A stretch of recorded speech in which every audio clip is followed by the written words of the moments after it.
And let's dig into the financial incentives to keeping fit. You're sealing a deal with UnitedHealthCare and Qualcomm. You're speaking to other insurers. How wide will this go? It's a pretty big deal for the whole industry. I mean, everyone's talked about when insurance players will connect with wearable companies and provide incentives. And this is the first real integration that proves that out. UnitedHealthCare is going to provide up to $1,500 in incentives for people to reach physical activity goals using their Fitbit Charge 2. And I think this is going to be the first of many deals of this type in this industry. And it's a real indication that wearable health technology can drive real healthcare outcomes and lower healthcare costs. At the moment, corporate wellness plans made up about less than 10% of your overall revenue. Can you give us a name of the next year, 5 years, how much corporate wellness plans and these insurance deals will make up in terms of revenue for Fitbit? It is less than 10% of our revenue today, but it's an area of the business that we're highly focused on. And I think we're expanding from employers, of which we have 70 of the Fortune 500 today, to now working with insurance companies. So it's demonstrating that we're continuing to diversify our revenue streams. Yeah, I wonder, James, as you explore this further, these corporate partnerships, do you see the usage case differ? Do the people who are using Fitbits there use them for longer periods of time, less attrition of a user? I think the initial data is starting to see that. I mean, UnitedHealthCare has done a lot of internal research before rolling out this program in a broader way.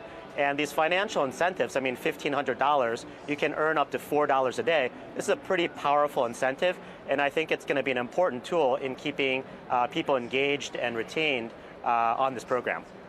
I also wonder what it means for sort of product design. Do your product design goals differ and maybe go more towards wellness and less towards running, for example, as you design products for that marketplace going forward? Yeah, I think some of the features might shift, and actually we had to develop some custom functionality for UnitedHealthCare to be part of this integration.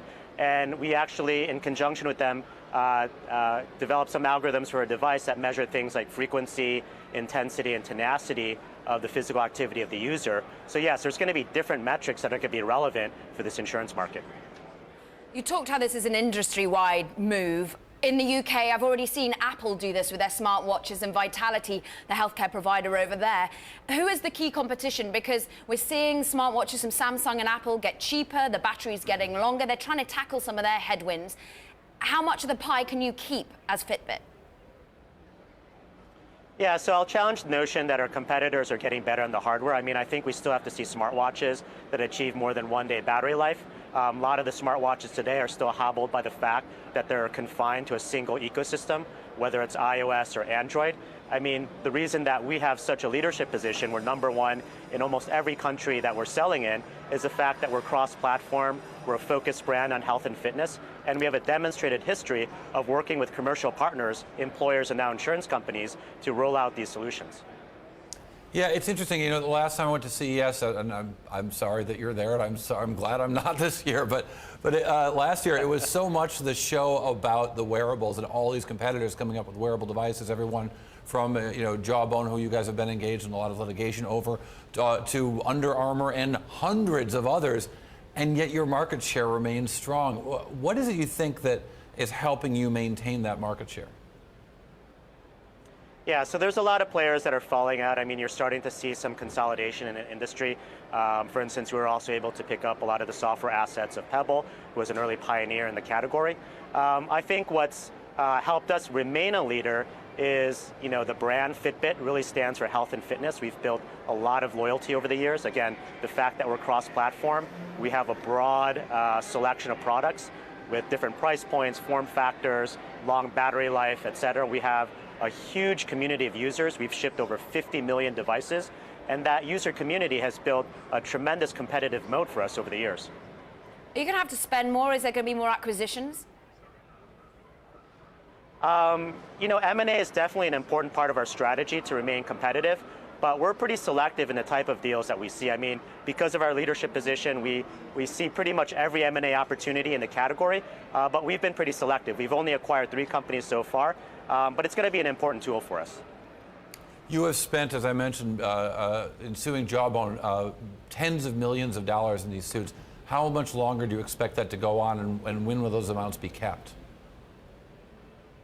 Yeah, I can't talk too much about ongoing litigation. I mean, our preference is to compete and win in the marketplace, and I think our numbers clearly show that. We're number one, in, again, almost every country that we're competing in. And what about the software part of the puzzle? I'm intrigued by this deal that you have with UnitedHealthCare and Qualcomm, because at the moment you're the hardware factor. How much will you be able to boost revenue when it comes to software, when it comes to the app element of it all? So a big focus of CES for Fitbit this year was the software. We didn't launch any hardware this year. And that's really to signify the fact that we're more than a device company. We're a software and solutions company. And I think the things that we launched at CES, including community feed feature, integration with third parties such as Peloton, VR bicycles, et cetera, this software integration deal with UnitedHealthCare, I think demonstrates the fact that our commitment to software is going to be one of the key differentiating factors in us maintaining leadership in this category. And we're pretty excited about it.